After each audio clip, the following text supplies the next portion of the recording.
All right, so today I'm going to show you how to mix vocals, and I'm going to show you the fundamentals of how to mix vocals. You see a lot of YouTube videos that'll say something like how to make your vocals pop, how to do this trick or that trick to whatever. And those videos are great, but if you don't understand the actual fundamentals, if you don't know how to take a vocal and then just think through like how am I going to mix this and what tools do I need to use in order to mix this, then those videos are going to be more of a waste of time because you really have to truly understand what you're doing and then kind of be able to use different tips and tricks like that on top of knowing the fundamentals. Okay, so let's go ahead and get started. So I have a vocal here on this track, and it's a really clean, nicely recorded vocal. I recorded it myself on a U87 quite a while ago, actually. But let's go ahead and just take a listen to the vocal that we're working with first, and then we'll go ahead and dive in. I was sleeping before we met, in the dark and tired. I was reckless, so I admit I started on my fire. All of the messes that I have made led me to you, my babe.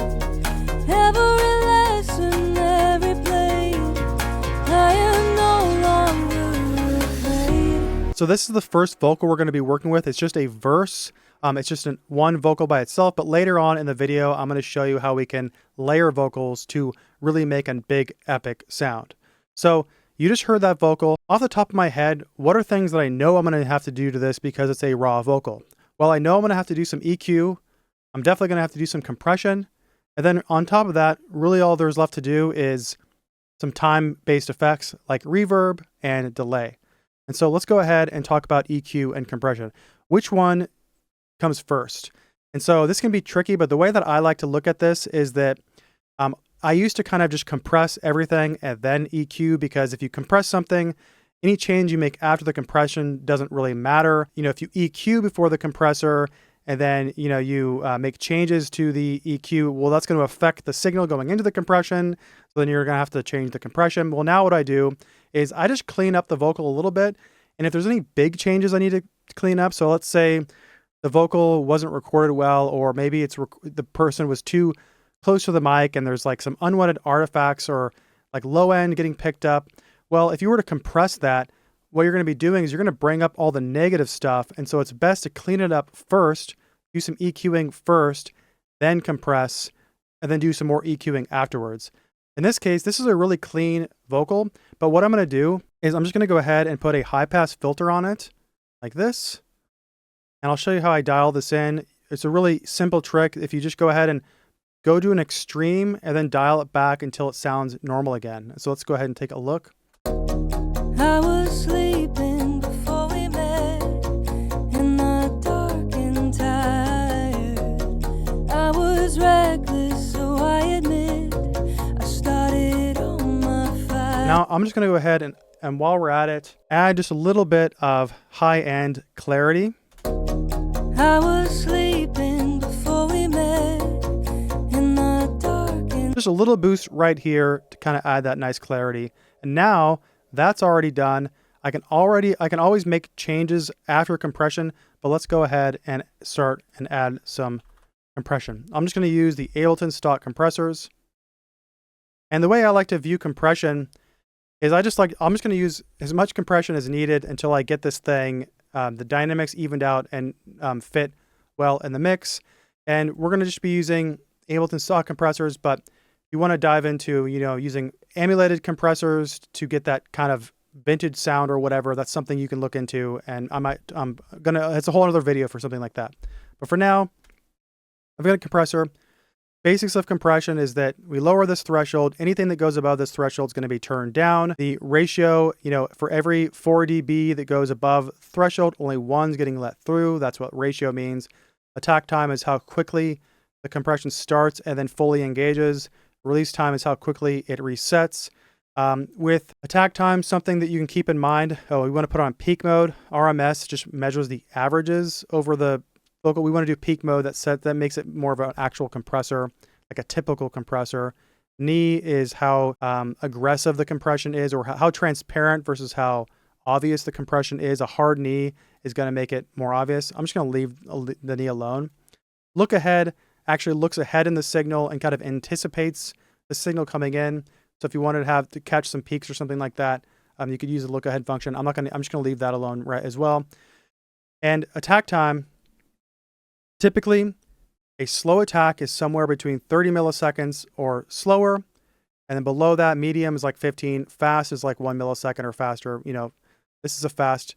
The thing about fast attack compression is if you start compressing everything with a fast attack, that's a really quick way to squash all the transients and kind of take the life away from your track, especially on things like drums.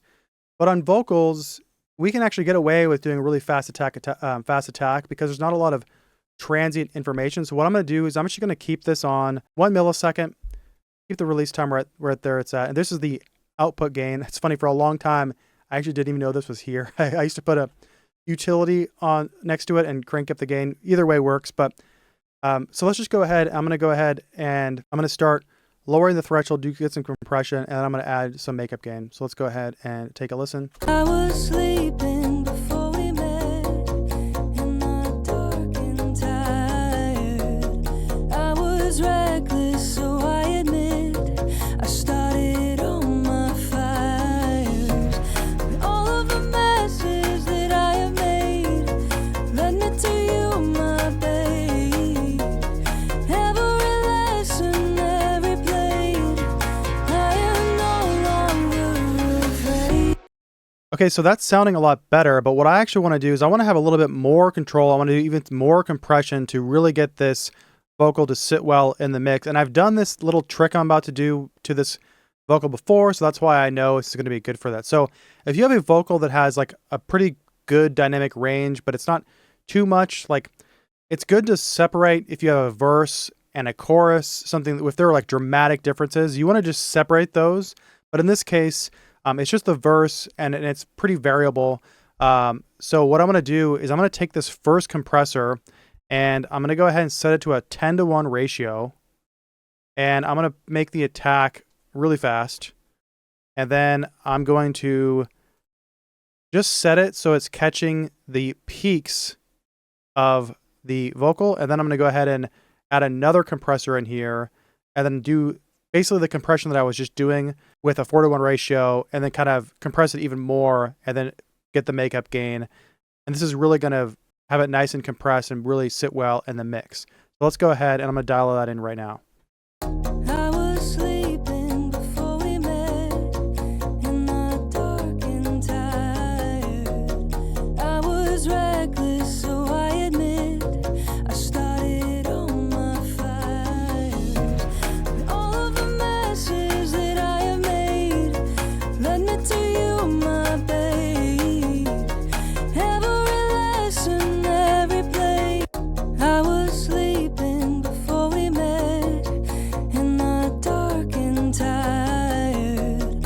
I was reckless, so I admit I started on my fires. But all of the messes that I have made led me to you, my babe. Every lesson, every blade, I am no longer afraid.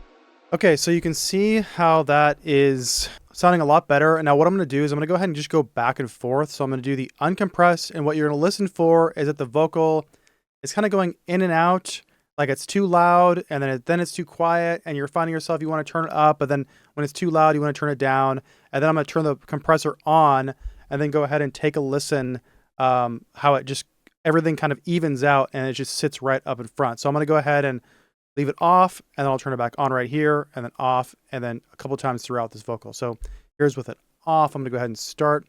And I tried to match the volume as closely as I can. It might be a little bit louder. The compressed version might be a little bit louder, but you know, don't worry about that. I was sleeping before we met, and I dark and tired. I was reckless, so I admit I started on my fires. All of the messes that I have made led me to you, my babe.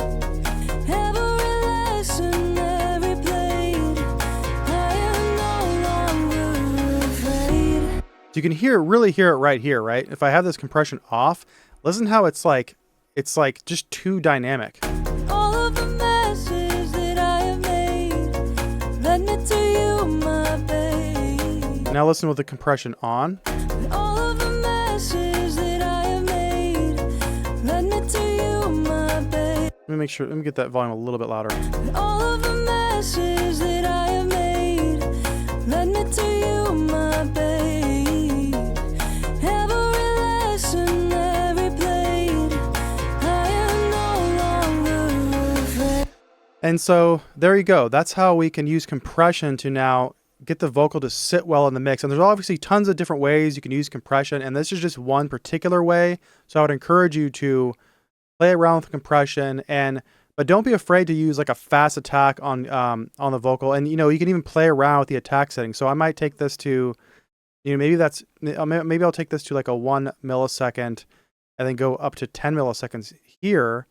And now it'll still be doing the compression that I want, but maybe it's not too much. Let's go ahead and take a listen how that sounds actually. I was sleeping before we met in the dark and tired. I was reckless, so I admit. I started on my fires. But all of the messes that I have made led me to you, my babe. Every lesson. So that's sounding really good to me. Anyway, I don't want to spend too much time on compression. If you like my teaching style, I do have a course. You can look in the description below where I teach all of this stuff. I do a really deep dive on compression. So by the time you're through it, you know how, when, why use compression, and it'll really help you get to that next level. So make sure you look in the description below if you just want to learn everything you need to know about mixing and mastering, and also get stem files that you can practice with to, you know, with like some really pro sounding tracks that'll really help take you to that next level much faster. That's pretty much it for compression. I don't want to take too much time in this video. And so now all you really have to do is add some reverb. And so what I like to do on vocals especially, you could just add a reverb to the vocal. So I'll just go ahead and take Ableton's reverb. And you can lower the dry wet. Let's say, let's go ahead and do a low cut. Put the reverb like right here. And then I'll lower the dry wet. I'll put it up to about like a 3-second decay. And now let's just go ahead and dial this in and see how it sounds. I was sleeping before we met in the dark and tired. I was reckless, so I admit. That's one way to do it, but I don't like when it sounds like too wet. I like to have the vocal where it's nice and up front. Do some parallel processing. So there's the reverb, but the vocal is still nice and up front. And so what you can do is you can do this a couple ways. Do Control G, now create a chain. And now this is basically doing parallel processing. I'm going to go ahead and grab these both, turn them down because this is basically duplicating the signal. And now check this out. I can make this more reverberated. Let's go up to like 50% or something. And then we can just, you know, dial this in to our, as we see fit. So let's go ahead and take a listen. I was sleeping before we met in the dark and tired. I was reckless, so I admit.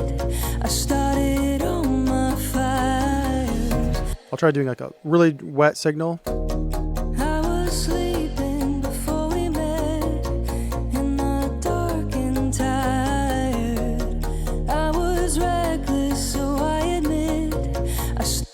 That's one way to do it. You have more control over the signal that way. Personally, I also just like to send my reverb to a return track. I've got one right here. And it just sounds like this. This is a really easy way to do this. I was sleeping before we met in the dark and tired. I was reckless, so I admit. Oh, and you know what? I think I have this reverb set to way too long of a... I was doing another video and look, that's way too long of a decay for this. So bring it down to about 4 seconds, and now let's take a listen. I was sleeping before we met in the dark and tired. And so there's how we can add some reverb. I'll show you a really cool trick that I like to do for the ping pong delay. And so I've got a ping pong here. Let's go ahead and actually, I'm going to go ahead and just insert another return track. Take this ping pong. Let's just copy all of this down here. Do vocal, ping pong. And now, and it's a good thing to filter, EQ out some areas that you don't need, either reverb or delay. You know, pretty much I like to do like around this area, because if you have the full spectrum, it's a quick way to muddy up your mix if you're sending the whole vocal to the reverb and then, you know, everything back. So you can just do it. Some EQ curve, something like this is usually pretty helpful. And now I'm going to do the sidechain compression, and I'm going to go ahead and get the I'm going to sidechain the return track to the vocal. So where is it here? Vocals verse. And now check this out. So we go ahead and send this off here till we kind of hear it. I was sleeping before we met, in the dark and tired. I was reckless, so I admit. So that's a little bit too much, right? Let's go see how we have this dialed in. Okay. I like that these settings looking good to me. Checking out. I can maybe add a little saturation to the. Now check this out. Now if we lower the threshold. I was sleeping before we met, in the dark and tired. I was That's almost too much. Let's go ahead and bring the. Like we could just bring down the up here. Okay, check this out. I was sleeping before we met, in the dark and tired. But basically what's happening is now when you lower the threshold, no decay is happening, or no echo is happening. When the vocal releases, this gets released, and then the ping pong delay comes in and adds that nice, and it's just a quick way to add some cool delay to your vocal. And I can even, let's make it like, let's just make them both quarter notes here. Turn down the feedback a little bit, and then let's just go up a little bit more, and then see how this sounds. I was sleeping before we met, in the dark and tired. I was reckless, so I admit. I started on my fire. See how that, how good that sounds? Now I don't have to worry about, I don't have to do any like, I don't have to copy down the vocal and add decay to a separate vocal, or add delay to a separate vocal line. I can just do that, and check this out. Look, listen how cool that sounds. I was sleeping before we met, in the dark and tired. And that's exactly how I like to do delay. I really like ping pong delay. I like how it gets a nice wide sound, and it's just a really easy, cool way to set up your delay, and you'll hear it probably on a lot of my tracks. Yeah, I like that a lot, and that's, you know, we've pretty much covered everything. That's like how I would mix vocals. Only other thing is where I'm going to get to a second is doing how to layer vocals. But really quick, you know, you can do other stuff too as well. You could add saturation to your vocal, but another thing is you could add a chorus. Or I'm going to go off of Ableton effects, and I'm going to go ahead and go into Sound Toys. A lot of these times the mix will be way too high, so listen to this. Yeah, that's too much. Just bring it way down. I was sleeping before we met, in the dark and tired. I was reckless, so I admit. I was sleeping before we met, in the dark and tired. But now without even having to double the vocals, you can just add like basically a chorus effect. I was sleeping before we met, in the dark and tired. And it makes it sound a little bit cooler. So there you go.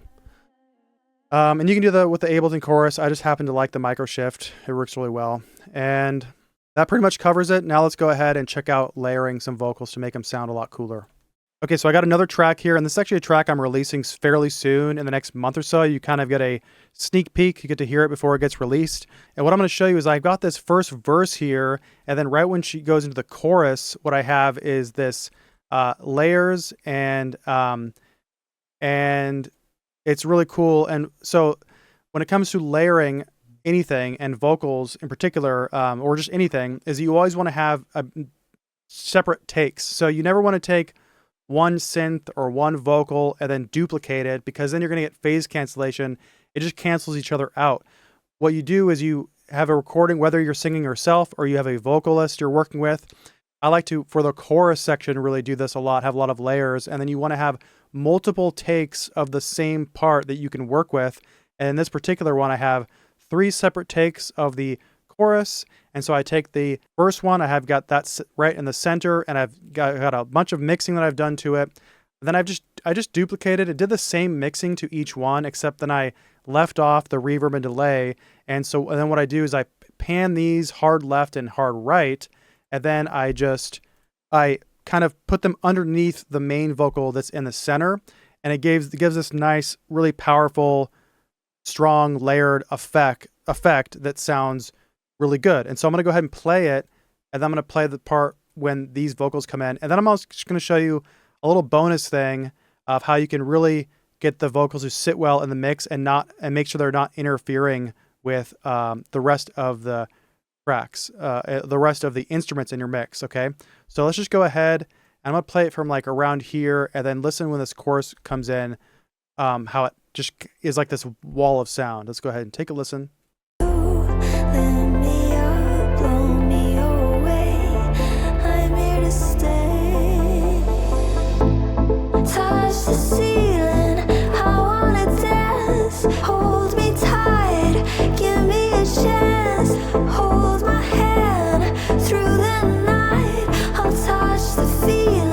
Sounded really cool, right? And so like if I play the beginning right here, I'll go ahead and I'll turn these off and I'll turn them back on so you can hear the difference. Touch the ceiling, I wanna dance, hold me tight, give me a chance, hold my hand through the night, I'll touch the feeling of holding the light. Okay, so it's really cool.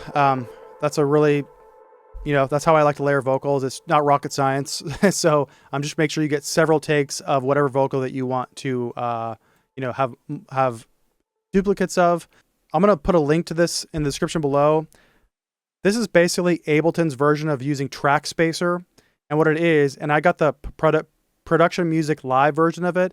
And I think Guido, if I'm saying his name right, Guido, who works with, he's a mix engineer. He's an awesome mix engineer, and he works with them. I think he's the one that like put this together. I don't know if it was him or whatever, their team, but basically they put this space maker together, and I'll show you how it works.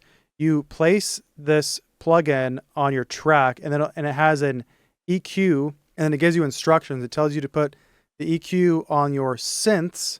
And so if I close this up right here, you'll see here's the EQ, and it says place the EQ on synths and turn on. And then you just have to dial it in so that when the vocal is singing, it's going to attenuate a frequency range that you want to attenuate, kind of like sidechain compression, but only a certain area. And then this makes it really easy to place the vocals in the mix and not be interfered by other instruments in that frequency range. So I'll go ahead and play it right here, and you can take a look at what's going on.